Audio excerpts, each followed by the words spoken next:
Buenos días a todos y a todas. Nos encontramos de vuelta en una clase teórica, esta vez para inaugurar la unidad 5, que está dedicada a las producciones simbólicas durante la primera mitad del siglo XX.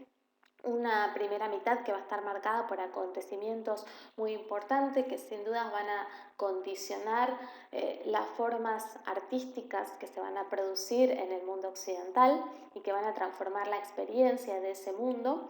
Y van a tener acá dos clases teóricas, la primera conmigo, donde vamos a hablar de las transformaciones que se dan en Europa y en los Estados Unidos, y una segunda con Juliana, donde van a trabajar sobre la realidad latinoamericana y en particular con la realidad argentina.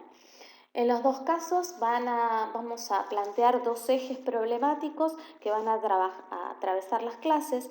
El primero que tiene que ver con un planteo de las artes de vanguardia, es decir, las artes que propusieron las innovaciones más radicales y que estaban reducidas en general a grupos pequeños.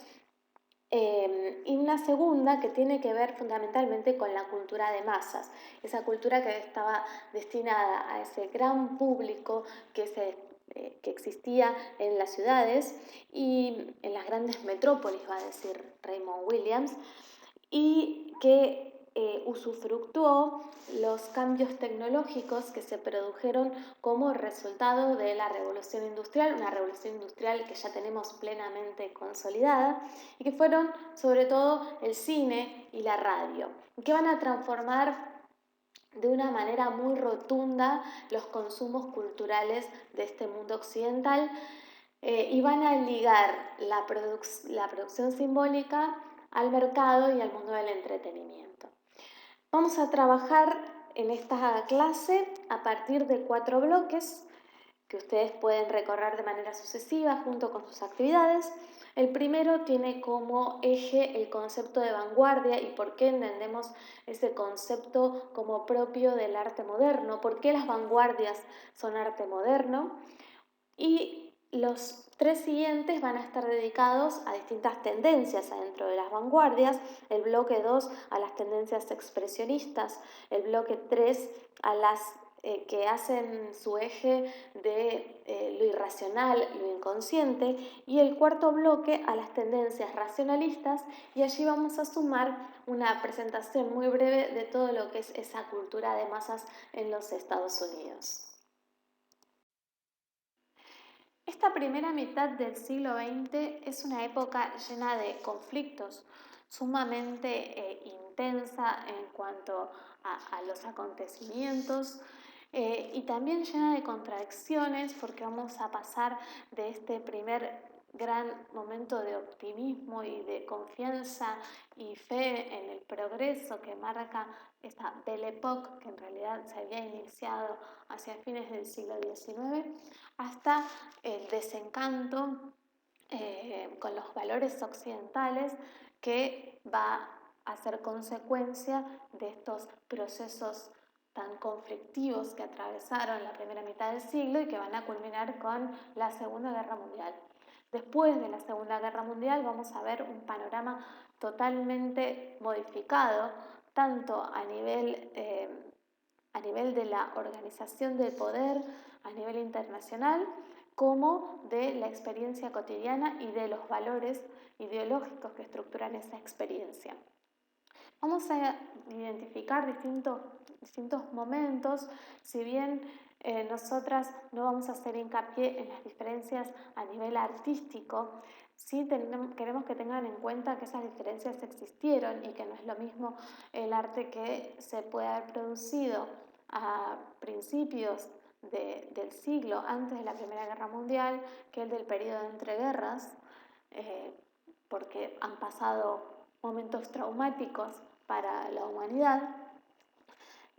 Sí nos interesa marcar esto como un gran proceso y podemos reconocer en un primer momento esto que llamamos la Belle Époque y que se extiende normalmente desde 1871 hasta 1914, que es el momento en el que eclosiona la Primera Guerra Mundial, que es una época, Belle Époque significa la bella época, que está marcada por el bienestar, el optimismo, sobre todo en esa Europa industrializada, donde los avances tecnológicos son eh, algo nunca visto, algo que está cambiando la relación del hombre con la naturaleza y que está reafirmando su confianza en el control que tiene sobre el mundo y la naturaleza.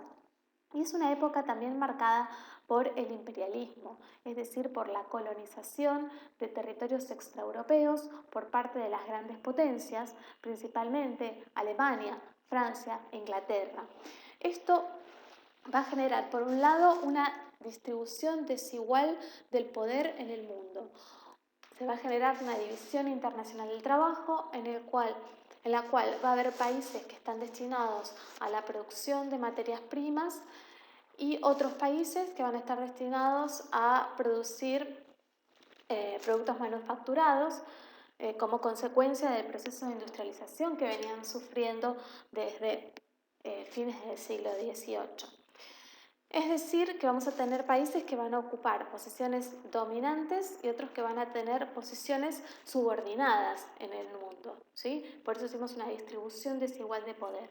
Y en esta época del imperialismo, las conquistas, digamos, la colonización del territorio no es únicamente económica, sino que es también territorial. Es decir, las potencias ocupan territorios de Asia, de África y de América, ¿sí? Y se generan también tensiones entre ellas por la competencia por estos territorios.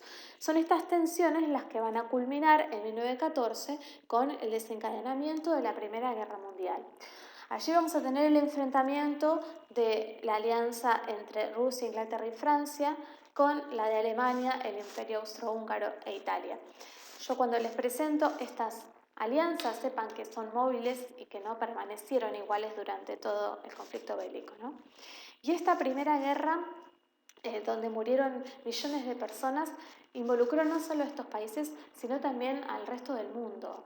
El mundo se vio involucrado en este conflicto que se inició a partir de las potencias europeas. Y sobre todo cuando ingrese Estados Unidos a participar de la guerra, y determine de alguna manera el resultado final, que es el triunfo de la alianza inglesa, francesa y rusa y norteamericana contra el de las otras potencias. A su vez, durante este momento de la Primera Guerra Mundial, que se extiende desde el 14 al 19, vamos a tener un acontecimiento fundamental para la historia del siglo XX, no solo para esta primera mitad, sino también para la segunda mitad del siglo XX, que es la Revolución Rusa. En Rusia teníamos un régimen autocrático donde el zar concentraba todo el poder en un régimen muy autoritario y se van formando una oposición que está nucleada en torno a las ideas que está difundiendo el marxismo, que finalmente va a tomar el poder mediante un acto revolucionario, mediante una revolución, y va a derrocar y luego va a matar al zar. De hecho, les recomiendo que vean la serie de Netflix sobre los Romanov, sobre el último de los zares, Nicolás II. Y finalmente una facción, la facción más radical dentro del Partido Obrero Socialdemócrata, va a tomar el poder, se va a hacer con el poder y va a marcar una nueva forma de organización política, económica y social que va a competir con el sistema capitalista que se estaba consolidando en las potencias occidentales. Lo que se proponía era un régimen más igualitario, donde se cuestionaba la propiedad privada y donde el poder estaba en manos de los sectores trabajadores. Por supuesto, este régimen se va a ir transformando a lo largo del tiempo. Ustedes piensen que el fin del comunismo en Rusia va a ser recién en 1989, o sea que es un larguísimo proceso que sufre muchos cambios, pero el que nos interesa a nosotros en esta instancia es el que va a llevar a esta mutación desde el primer momento de la Revolución Rusa hacia un régimen autoritario, que es el que va a encabezar Joseph Stalin, que para sostener la revolución, va a crear una un verdadero régimen dictatorial, tal como sucedía con los fascismos en el área occidental. Es decir, tenemos este proceso de la Revolución Rusa que va a acompañar a la Primera y a la Segunda Guerra Mundial y a todo el periodo de entreguerras. En el 19, con la finalización de la Primera Guerra, va a comenzar ese periodo que denominamos el periodo de entreguerras, que se produce entre 1919 y 1939, que va a ser un periodo de expansión económica para algunos países, pero va a ser también un periodo donde se van a gestar nuevos conflictos y nuevos malestares, sobre todo entre aquellos países que habían perdido la Primera Guerra y que consideraban que en las resoluciones posteriores a la firma del Tratado de Paz habían sido perjudicados. Aquí vamos a tener básicamente a dos países, Alemania e Italia. En Alemania primero vamos a tener un régimen republicano que se llama República de Weimar, porque tenía su capital en Weimar, que se extiende desde 1918 hasta 1923 aproximadamente. Es un momento que va a estar marcado por una gran apertura desde el punto de vista cultural y una gran proliferación de movimientos artísticos innovadores y de experimentación, una gran libertad cultural, pero también por una gran crisis económica que va a favorecer que vayan fortaleciéndose algunos movimientos de extrema derecha, entre ellos el surgimiento del partido nazi, encabezado por la figura de Hitler, que finalmente va a llegar al poder mediante una votación, ¿sí?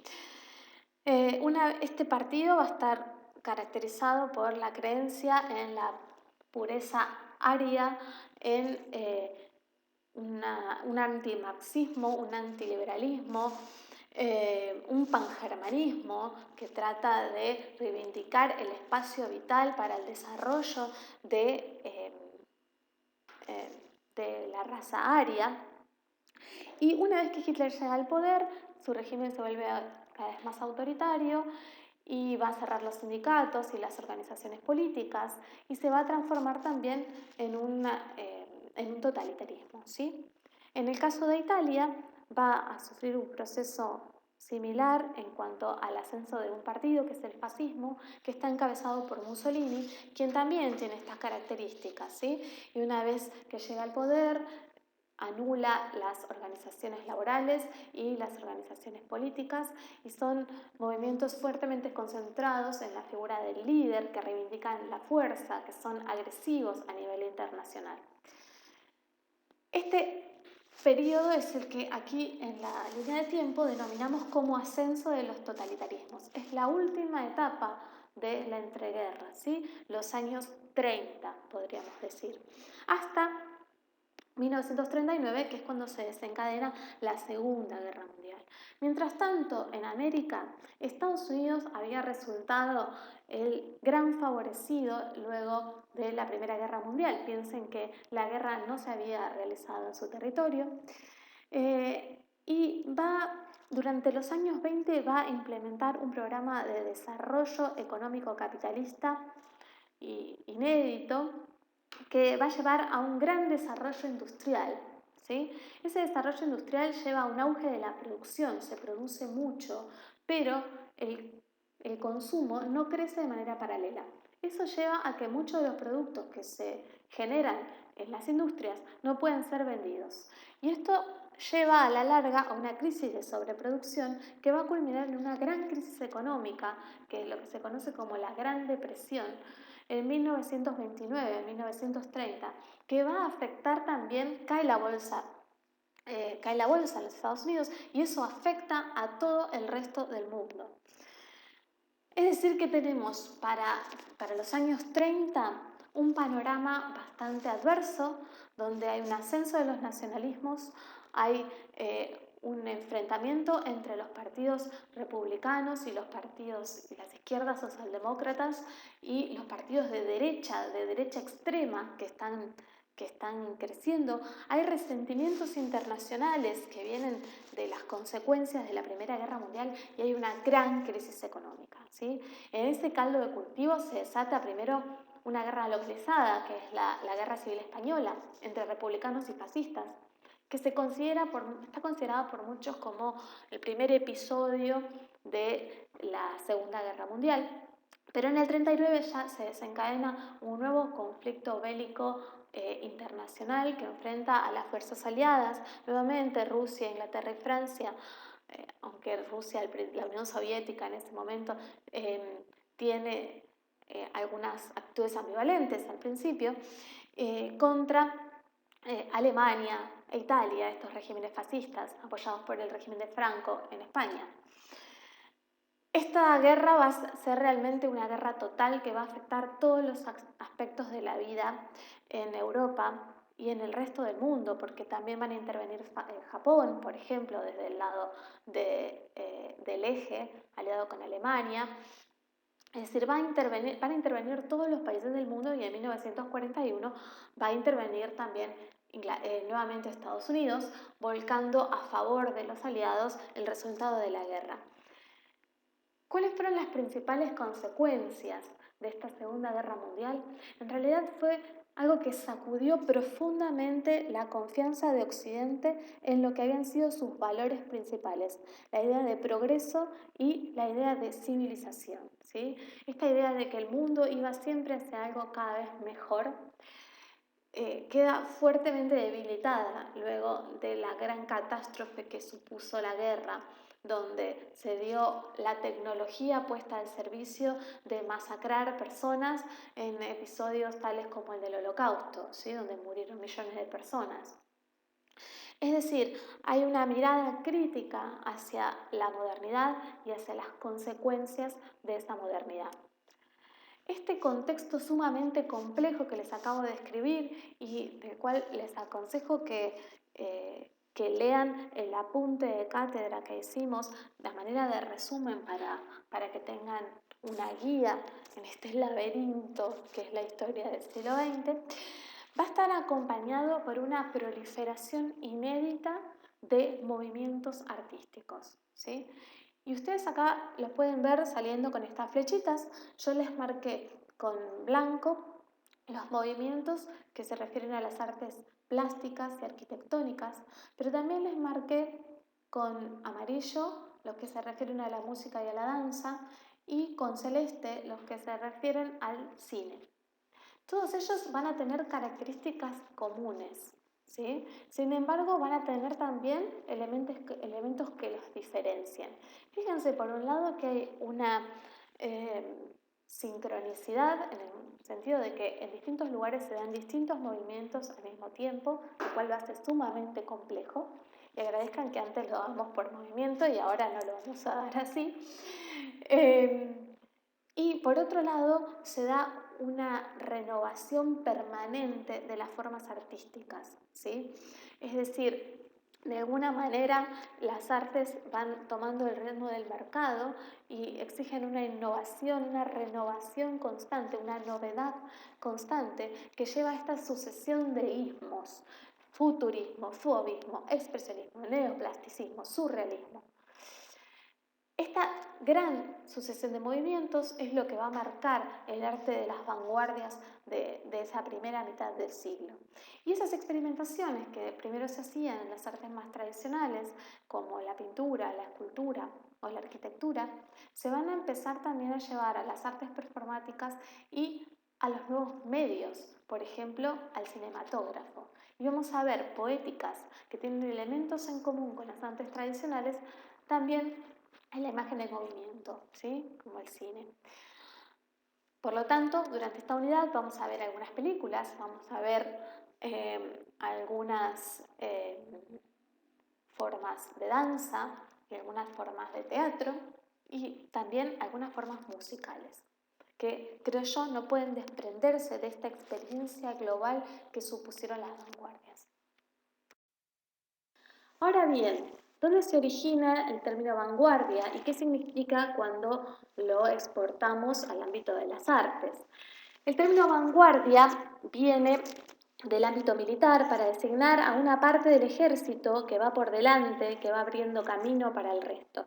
Y ese es el sentido que adquiere cuando ingresa al mundo de las artes, para hablar de esos grupos de artistas que en general viven en las grandes ciudades europeas, en esas grandes metrópolis, que van a la avanzada del resto y que van experimentando y construyendo permanentemente nuevos lenguajes y nuevas propuestas. Esto muchas veces le genera una relación tensa con el público, que en general es un público burgués, el que tiene tiempo e interés en asistir a los eventos y a las exposiciones artísticas, y que muchas veces no comprende el mensaje de las vanguardias. De hecho, durante mucho tiempo se pensó que el hecho de que el público no comprendiera era una especie de garantía de que realmente se estaba logrando el objetivo de romper con esa sociedad burguesa. Porque el objetivo principal de las vanguardias es es romper con la tradición y romper con el pasado, cuestionar las instituciones artísticas que la misma modernidad había ido construyendo. Las academias, los museos, los salones, todo pone en cuestión las vanguardias. Vamos a ver que con el tiempo su proyecto de alguna manera fracasa y son incorporadas a esas instituciones, ¿sí? Pero el planteo original es es un planteo donde la innovación, donde la ruptura son el eje de la práctica artística.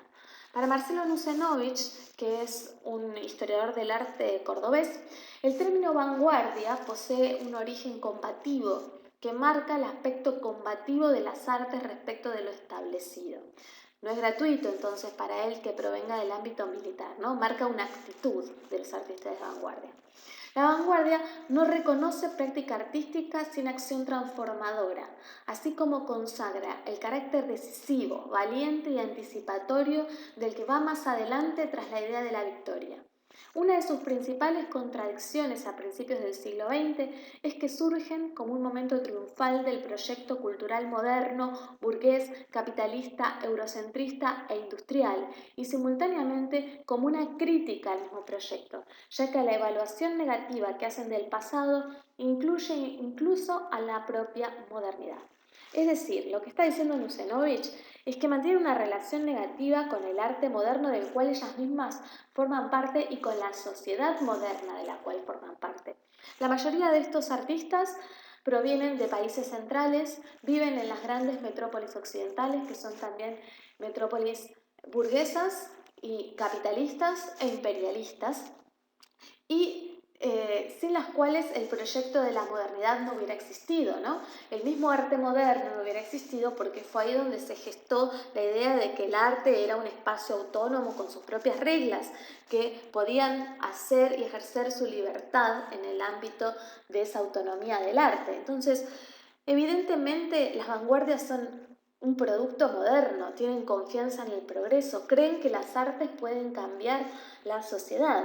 Sin embargo, ante las consecuencias que están observando, que están teniendo el proceso de industrialización, el imperialismo, las desigualdades sociales e internacionales que genera este proyecto, asumen una posición crítica respecto de la modernidad, ¿sí?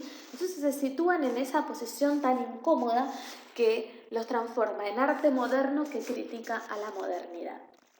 ¿Cuáles van a ser entonces sus principales características? En la ruptura con la tradición y el pasado, como ya dijimos, por esto las hace permanentemente revolucionarias. El arte como emancipación, es decir, piensan que el arte puede ser un mecanismo para lograr la liberación y la transformación social. Piensan que el arte además se tiene que unir con la vida, no tiene que estar en el ámbito separado del museo como algo solo para contemplar, sino que tiene que intervenir en la vida cotidiana. Por otro lado, muestran un extremismo artístico y un gusto por lo nuevo que los lleva a renovarse permanentemente, y la innovación es un valor dentro de la vanguardia. Y por otro lado, tienen esta necesidad, al igual que van a ser los movimientos políticos modernos, de sentar sus principios, de dejarlos por escrito. Entonces las vanguardias las vamos a analizar como como movimientos que generan prácticas artísticas, pero también esas prácticas artísticas como acompañadas por un discurso. Estos principios, este programa que tenía cada uno de los movimientos, se formulaba a través de un manifiesto. Como vimos en las diapositivas anteriores, fueron muchísimos los movimientos de vanguardia, de los cuales acá solo vamos a recuperar algunos a manera de ejemplo. Dada la dificultad, como les comentaba antes, de poder hacer un análisis particular en el tiempo que tenemos, lo que elegimos desde la cátedra es hacer una gran división en tres tendencias que tienen que ver con cuál es el concepto de arte que está subyaciendo a estos movimientos y que atravesó a distintas formas artísticas: las artes plásticas, la arquitectura, el diseño, la música, las artes escénicas y el cine. Estas tendencias se entroncan con las experimentaciones que venían llevando adelante los postimpresionistas que estuvieron viendo con Juliana, fundamentalmente con las obras de Van Gogh, Gauguin y Cézanne, que van a abrir distintas búsquedas dentro del lenguaje de las artes.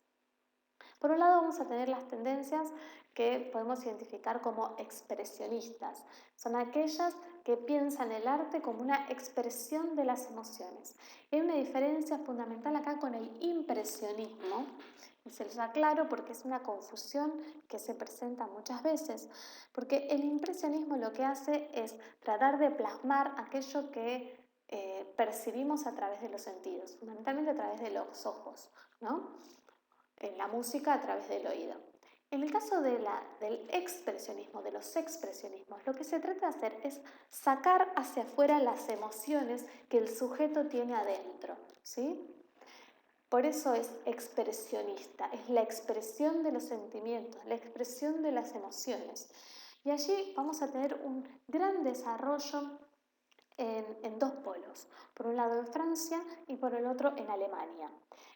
Ambos van a empezar antes de la Primera Guerra, pero van a continuar en el periodo de entreguerras. Y de hecho, por ejemplo, en el caso del cine, en la época de auge del expresionismo cinematográfico alemán va a ser en la época de la República de Weimar, y paralelamente se va a dar un gran auge del cine expresionista en la Unión Soviética, ¿sí? Donde se van a dar también muchas transformaciones desde el punto de vista técnico.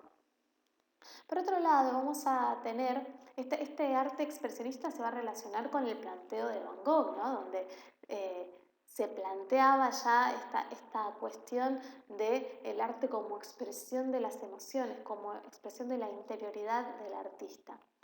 Por otro lado, vamos a tener la idea del arte como irrupción de lo irracional, muy ligado al surgimiento de la teoría psicoanalítica y al auge de la teoría psicoanalítica. Esto que es inconsciente, ya sean nuestras pulsiones que tienen que ver con lo agresivo, con lo sexual, con los sueños, van a tener un lugar predominante en el arte. Y ahí vamos a encontrar movimientos en las artes plásticas, ya sea en Italia, en Francia o en territorios neutrales durante la Primera Guerra Mundial, como es Suiza, pero también vamos a ver exploraciones desde la música y desde el cine a partir del movimiento surrealista en los años 20. Y una tercera tendencia piensa el arte como una construcción racional, y ahí está recuperando los planteos que había hecho Cézanne, para quien la realidad podía ser reducida a ciertas formas geométricas fundamentales, ¿sí? Las formas geométricas son de por sí matemáticas y por lo tanto racionales. Y el arte se está pensando como una composición, como una puesta en conjunto de estas formas primarias. Y acá vamos a tener una línea de exploración muy importante que se va a dar en distintos lugares de Europa y también en algunos lugares de los Estados Unidos, y que también va a atravesar a los distintos lenguajes artísticos. El primero de los movimientos que va a indagar en esto va a ser el cubismo, con Pablo Picasso y con George Braque, que todos conocemos, pero también va a llegar a límites extremos donde se va a explorar sobre la bidimensionalidad del cuadro, la idea de que el cuadro tiene únicamente dos dimensiones, y también donde se va a tocar con la experimentación en torno a formas arquitectónicas y a formas de uso en la vida cotidiana, sobre las que no me quiero adelantar.